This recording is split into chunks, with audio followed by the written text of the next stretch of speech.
Today, Megan and I are talking about alcohol. What are the risks? What are the limits? Does it impact your performance? Is it causing belly fat? This is Unloaded. Thank you for being here. If you have any questions about this episode, we're going to pop our contact information into the video description and you can reach out to us. So, Megan, I thought this was a really timely episode just with it being the new year. A lot of people reflecting on their alcohol consumption over the last year, probably over the last week. And then maybe yeah. And then maybe even setting some goals for 2025 in regards to like drinking a little bit less. Some people might be going, totally sober. It's usually a dry January is something that's really popular. I think people feel compelled to sort of detox from the holidays because we see a lot of like higher consumption during that period. I don't know if anyone's talked to you. People might not be used to it, and then they just shove it all into the holiday season. I find Christmas or the holiday season and summer to be the toughest times. Yeah, 100%. There's always more, right? It's the get-togethers or the tougher times of year. Yeah, socializing and higher stress. So definitely people using alcohol as like a coping mechanism. That's something that we see a lot. So I thought the first thing we could sort of chat about and dive into, which is really interesting, are the newer guidelines around consumption. So in 2023, the health agencies released some new guidelines for drinking, and it was sort of like on a spectrum of risk. So previously, guidelines from 2011 were pretty generous. I believe it was like women can drink 7 drinks a week and men could have like 15. And the guidelines that came out in 2023 were significantly different. So they kind of, like I said, went on a spectrum. So 2 or less was considered like ideal, minimal risk. I should say 0 is considered ideal. 2 drinks or less would sort of put you in sort of the minimum risk category. And then it's like 3 to 5 is moderate risk, and then 7 or more is high risk. So I thought that was really interesting, like that sort of the change in recommendations. It took that long to make those changes, considering the abundance of research out there on this. Yeah, exactly. And so that's the other part that was really interesting. So there wasn't really a lot of context around the recommendations that were put forth in 2011. I'm not really sure, like if you look into it, where those recommendations came from. Whereas the guidelines that were released in 2023, they had 23 experts from 16 different health agencies look over 6,000 peer-reviewed studies to help them create these guidelines. So they didn't just pull them out of the air. They were really looking at the research and looking at the science around like addiction and alcohol use disorders to come up with these guidelines. And I thought it was really interesting because they polled people about the new guidelines. They wanted to know, like, what did Canadians think? And 3/4 of the people that responded said that they would not change their alcohol consumption and usage based on the guidelines, even knowing the risks. Yeah, I thought that was wild. And we know this about lifestyle stuff in general. Like when people know that they have increased risk due to the way that they're living, it can be the way they're eating, their lack of exercise, like what have you. A lot of people won't change, or smoking, I think, is a popular one. They won't change that risky behavior, even knowing that there's a chance that, it could have a negative impact on their health. So I always am kind of amazed by that in terms of just like a behavior standpoint. Yeah. I mean, ultimately, you and I just want people to make better informed decisions. Yes. So even if you choose to drink alcohol, know the risks, know what you're doing. And hopefully you kind of lean towards the side of choosing the healthier option for yourself. But exactly. And it's amazing how people will just completely disregard these things, or how many, although understandable. Alcohol use disorder is a complex disorder. And yes. I don't even really want to touch on that because I'm not as informed in this area, but it's not easy, but we can observe. Yeah. People drinking a lot and still trying to live that really active lifestyle, just more than you would think. Yeah. Absolutely. Well, and I think that you sort of touched on something there too. Like, when we talk about alcohol, so like I have alcoholism in my family. I'm very like, well acquainted with what alcoholism and like high level Mhm. alcoholism looks like. Yeah. But I think there's a misconception that there's like sort of, it's like one or the other. Well, I have a healthy relationship with alcohol, and or I'm an alcoholic. And the reality is that there's a spectrum. Alcohol use disorder doesn't need to be like you're a raging alcoholic. It can be mild, and there are tools online to assess whether or not you are like where you are on that spectrum. So if you're someone, and I think sometimes people kind of have like a sense that maybe they could make some changes, Very and right? Like they know, like it's just that feeling maybe that you just like woke up on Sunday after 10 drinks on Saturday night and you were like, man, like I struggle on the weekends to stop at 2 or 3. yeah. And as soon as I start drinking, like I keep going. That's alcohol use disorder. That's like not being able to regulate that consumption and then living with like a massive hangover and feeling sick the next day, even though, you're getting up and you're doing stuff like you're on the spectrum. Like that's considered binge drinking, obviously. So it's just important to know that there is that range and that it doesn't have to be like full on like raging for you to sort of admit like, oh, I'd like to make some changes and like be a little bit healthier, right? Yeah, absolutely. Yeah. So in terms of the risks, just what are those? So what the research says is that we're looking at increased incidence of heart disease, increased risk of type 2 diabetes, liver disease. And then there's just that whole like element of like accidents, like, doing stupid things when you're drunk. Like we just see like people, Yeah. making poor life choices, right? So when we talk about risks and like going with like more consumption and having more than 3, more than 7, that's what we're talking about. It doesn't mean that that's going to happen to you. It doesn't mean that, like, I think that's important too, to capture that these guidelines are just it's a risk assessment. They're recommendations based on the science. You may not end up dealing with any of those negative health outcomes, but what the research shows is that the more you drink, like any risky behavior, the more you engage, the higher, The more you are of these diseases of, yeah, absolutely. exactly. Exactly. And so, I think something that's important to talk about too is that women in particular are a little bit more susceptible. Like even though they don't drink as much as men, they are more susceptible to some of those like negative health outcomes. So, you have a scenario where let's just say too, like they tolerate it. Like we know like women just can't like keep up in terms of drinking. So you're, having a Friday night at the end of the week, sitting down with your partner and he's pouring a drink and you're pouring a drink. It's going to hit you harder. Like you cannot keep up with your partner, your male partner. He weighs more. So when we look at like, blood alcohol level, what we're looking at is how much water is in your body. So if you weigh less, like your partner is just going to be able to tolerate that a little bit better. So don't try to match him, like just know that it's going to hit you a little bit harder. And you need to like look at pacing yourself, especially in a scenario like that, because I know like that comes up like where people feel like, oh, I just like I have 1 or 2 drinks. And there's various reasons why you might have an alcohol intolerance. But it's important to, not try to match hubby there because it's not going to go well for you. Yeah, I see that a lot where we're just playing games and trying to match each other, but it's like, why Yeah. even try? Yeah. Be careful. Exactly. Yeah. And then in terms of women too, like I don't know if you have these conversations with clients. I certainly do.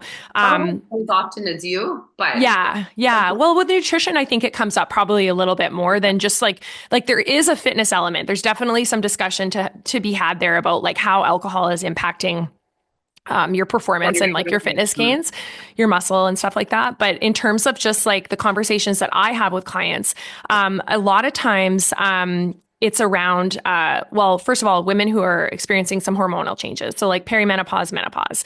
We are seeing, this increased intolerance for alcohol as we get older. So like maybe 2 glasses of wine, that wasn't a problem for you in your 20s, but all of a sudden you're perimenopausal Your or hot flashes, you're having more hot flashes. Like, yeah. exactly. There's And I all of the and it's a tough thing too, because I think sometimes again we start having that conversation with how are we using alcohol? Well, let's just say you're perimenopausal, you're menopausal, you're starting to experience increased symptoms, so more anxiety. Your moods are a little bit less stable. Maybe you're experiencing some depression. You have aching joints. You are experiencing hot flashes, and it's a very stressful thing, like feeling like your body is not your own. And one of the ways you cope is by to feel in control, but in reality, you're losing a yes. little bit of control or you can be losing a little bit of control when you start to And add in more. it Yeah, and it's like pouring gas on the fire, essentially, right? Because alcohol will take all of those things and make them worse. And that's what really sucks is that even just like let's just say for someone younger, like a younger woman, 20s, 30s, she's things haven't started to change with her hormones, but she has anxiety or she takes medications that negatively interact with alcohol, and she's using alcohol on the weekends and she's coping with that stressful work week, or she's getting to the end of the day and she's having some booze. Yeah. Alcohol is increasing her anxiety baseline. So then the next day she's feeling worse, and then she has another drink to take the edge off. And it just becomes this really like vicious cycle. And The you medicine probably that see we that. really need is sleep, nutrition, a little more movement. But when we drink alcohol, our sleep it's more likely to be fragmented. We're not Yes, getting that deep REM sleep and exactly. suffer Yeah. for us. Yeah, Yeah. absolutely. Alcohol is actually that's one of the sort of for me, one of the things that really, when I was looking at my consumption over the last few years and looking at cutting back, obviously I'm 44, things were changing with my hormones. I was noticing like night sweats and things were like happening. And I was like, oh my God. One of the big things was sleep, disrupted sleep, like getting up constantly in the middle of the night to pee. Alcohol is a diuretic, so it's irritating my bladder. I have Yeah. to pee like 4 or 5 times. I'm sweating like crazy. Alcohol is not helping. And maybe you can fall asleep, but you can't stay asleep. And you captured that. We can't get that deep, Not the restful. but it's not going to help you the rest of the night. No, not in any way. Exactly. I find it always You interesting. see that in sometimes when you're training someone, you can see that they're sweating a little more than usual and maybe even smell it on them. Yeah, totally. That feeling of like sweating it out the next day. Oh yeah. No, Yeah. I've It's I've kind of done that easy to myself. see it. So you start to be able to spot it a little bit easier as you train more often, even if the person doesn't come up to you and say like, I'm feeling Yeah. terrible without drinking last night. Yeah, exactly. It's interesting too because we touched on this in our last show. We were talking about like our favorite books, and Atomic Habits talks about your environment and like your cohort, your peers, and I always find that sort of interesting when we look at that and how it relates to alcohol.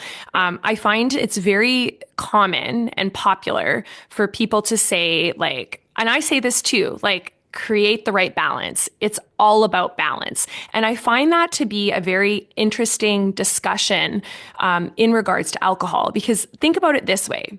No one is snorting rails of cocaine off of their coffee table and then looking up at their friends and being like, it's all about balance. But Yeah. we'll do that with like Yeah. bottles of wine and Yeah. right? Like, so it's like, it's a socially acceptable drug. We're It, okay with it. No it is one's it. most and that just creates a lot of pressure around it because it's socially acceptable to pressure your friends a little bit or Yes, guilt kind them of into it. accidentally guilt trip them into having Ex- drinks. And yeah, why? I mean, if someone says no and they're just comfortable having a good time without it, just that's yeah, it. End of that's it. discussion. Leave them alone. I know. And I think what For it their own. is, yeah, exactly. I think we sometimes, Fun is like waking up. It's feeling good. It's having an active day. So, I yes, mean, I enjoy having a drink here and there, but me it's too. know what's coming after it. And Yes. that's the sacrifice that I just stopped feeling like it was worth making. I don't want to sacrifice the next day and what I eat that night, and what I eat that night will affect how I feel the next day. So that's interesting that you talk about food and alcohol. One of the things that clients will talk to me a lot about, especially my female clients, is belly Mm. fat. And Yeah. it comes up often, like, and so that's something that is worth noting with regards to alcohol in terms of like how we metabolize it. So alcohol isn't inherently fattening, as in like you drink alcohol and you're automatically storing fat. It's a little bit more complex than that. So you have to factor in like body composition, total daily intake in terms of those calories.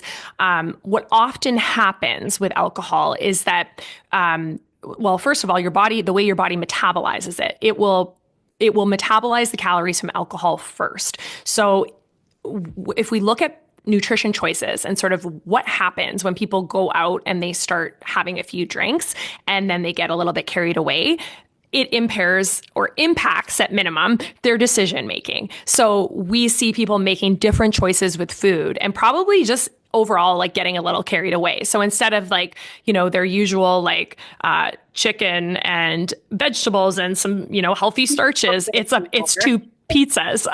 Yeah. Yeah. So Yeah. then we're making those choices around food, and that's what's impacting our total daily like expenditure and intake. We're bringing in more calories because we're making poor choices with nutrition.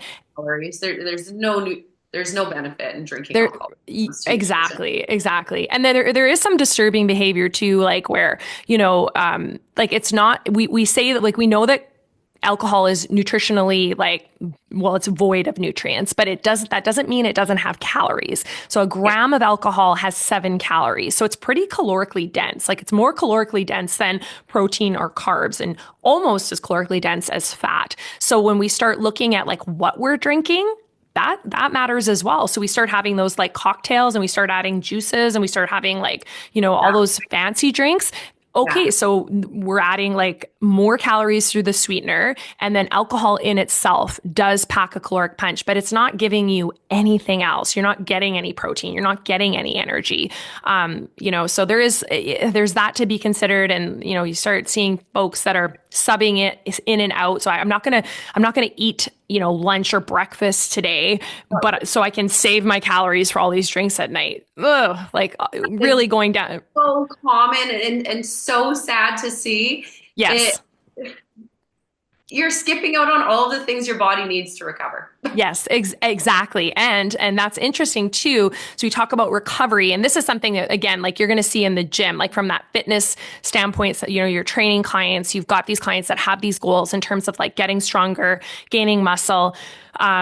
Well, what we know is that alcohol does impair and impact muscle protein synthesis. So your body's ability to build and repair tissue. So they've done some research on this. Moderate drinking won't stop you from gaining muscle if you are ticking all the right boxes in terms of like you have a really sound approach with your nutrition. Like you're eating enough protein, you're eating enough calories, you go to the gym, you're following like a great program with some progressive overload, and you like, how you drink here and there, and you're just like in that sort of moderate level, if you will, of intake. You're probably like, you're okay. You're still gonna gain some muscle. Are you optimizing your performance? Are you optimizing your body composition? Probably not.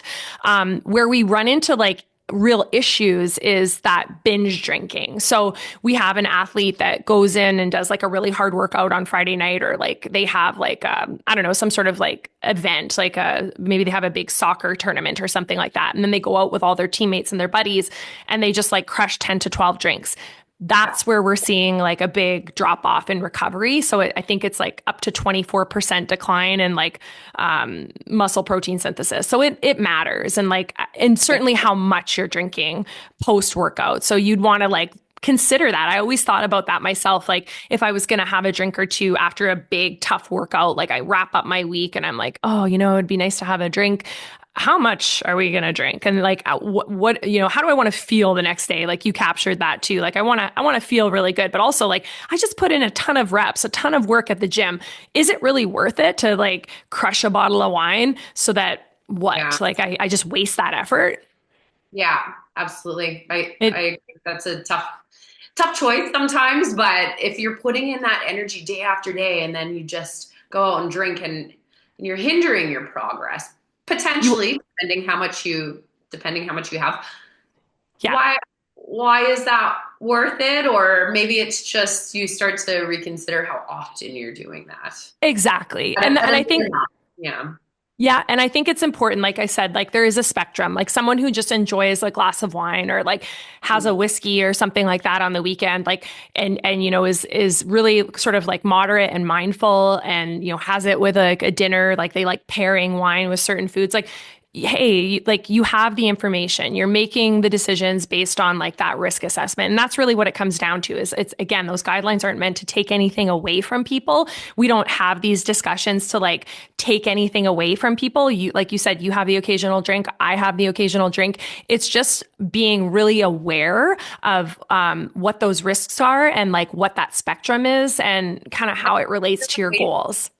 Absolutely. There's ways to include some alcohol in Yes. your diet or in your routine without damaging your progress. But it's when we're looking at performance, it's also what level of performance do you want to perform at? Like what are you Yes. looking for? If it's What are a your goals? very high level of performance, then you might need to look into that and rethink those things a little Be a bit little more. bit more. Yeah, Be exactly. a little more aware for a lot. 100%. Yeah, it's just that awareness. I totally agree. Yeah. And so like on that note, I think just in terms of like kind of how we can like help people maybe like be a little bit more moderate and be a little bit more mindful, just some coping strategies Mhm. and sort of some like I think having a plan, like being sort of tactical about your night out and like okay, I'm going out with my friends who I know like love to have some drinks. Yeah, like what am I going to how am I going to manage this tonight? What are my goals? So I often encourage clients to like think ahead. Like, what have you got planned for the weekend? Like that can be very powerful. So reflect on, I've made these choices before. Like, are we getting ready to make another bad decision or can we plan ahead and moderate that intake a little bit so that we can enjoy the evening, enjoy the socialization, and then also like reap all of the benefits of like being a little bit more moderate the next day. So setting some limits, like kind of having like maybe it's a 2 drink limit. Maybe I want to like just say, okay, like I'm going to have a drink and then I'm going to have like a few glasses of water and then I'm going to have another drink and then I'm done. So having that limit, I think is really important and trying to keep that promise to yourself Yeah. huge. I think also for folks that are maybe like a little further along in terms of like they're like, maybe they're daily drinkers or they have like certain days. So it's whiskey Wednesday or wine Wednesday. It's, martini Monday, like looking at having days where you just don't drink, where you like I limit myself to like a Friday drink and then I have a midweek drink. And I have to say that was something that I did when I was looking at like, I don't want to be a daily wine drinker anymore. I really want to be able to like, just be the very occasional take it or leave it drinker. And I had to ease into it. I put up a social media post about this recently too, like just some strategies to cut back. And that was something that I was sort of ready to like explore, like taking in a little bit less. And I set those boundaries for myself. And it wasn't that I was not allowed. It was, I'm just not going to drink during the week anymore. Okay, maybe I All don't or need to nothing drink. attitude doesn't work very well often.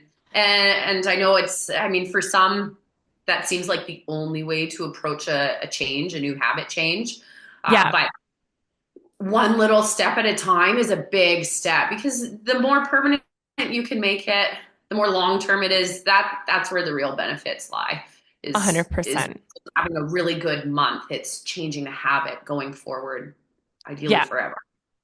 I think another thing too that's really helpful is that the sober curious movement has Mhm. like really gathered a lot of traction. And I think that people have more options now when they go to restaurants, when they go to like there's a sober mart on, I believe, Notre Dame and Winnipeg. You can go to the store and just purely shop for non-alcoholic options. I think that is such a great option. And it's so helpful for people that are trying to make that transition. So if you are someone that is like kind of just even like looking to cut back, not totally looking to like stop drinking, just having those options at home so that you can honor those promises to yourself myself where I don't want to have a glass of wine every night when I'm trying to cope with some stress, but I have this non-alcoholic option. And I think sometimes it's habitual. So like maybe you don't really want the drink, but you just want some sort of like symbolic action that is like, telling your brain and your body that, hey, I'm settling down for the night. I'm taking a load off after a really stressful day. So The routine for me is having some kind of drink. So I don't want to cut that out, or I don't feel like yes. putting it down.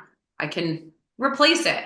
Yes. Like, and you can even put it in a fancy glass and be like, put some ice in it, make it tinkle, like tell yourself like, this is. I used that for a while when I decided I was going to cut way back on drinking. I mean, way back for me is a lot, like having very little. But Yeah. it was during the summer, and I have a Yes. new home where we can swim. So when people come to my place, it's like drink and party. I mean, not so much anymore, but Yeah. that's what it was. So I was like, I need a plan. I can't just say I'm not having drinks because I want something refreshing and I want to feel like I'm participating on some Yes. level. So Yeah. that was how I moved myself into being more okay with just not having anything in my hand at all. But sometimes it's also Yeah. just having something in your hand with everyone else. And that's just it. It's the whole like partake culture of like, I want to socialize, I want to be involved. So just having those little plans in advance and setting those limits and sort of having those strategies can be very helpful. So really just looking at like non-alcoholic options, pacing, setting limits, maybe having a glass of water between each drink.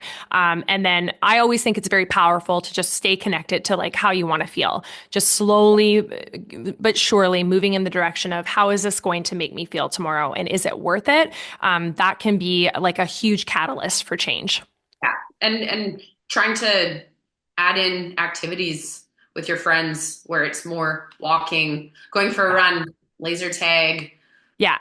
activate. Like that's a really fun place to go with your friends. We don't need to drink and have fun and do those things. Or sometimes for me it's like, okay, all the adults are drinking but there's kids here, I'm gonna go play in the water and throw a ball for a bit just while I Yes.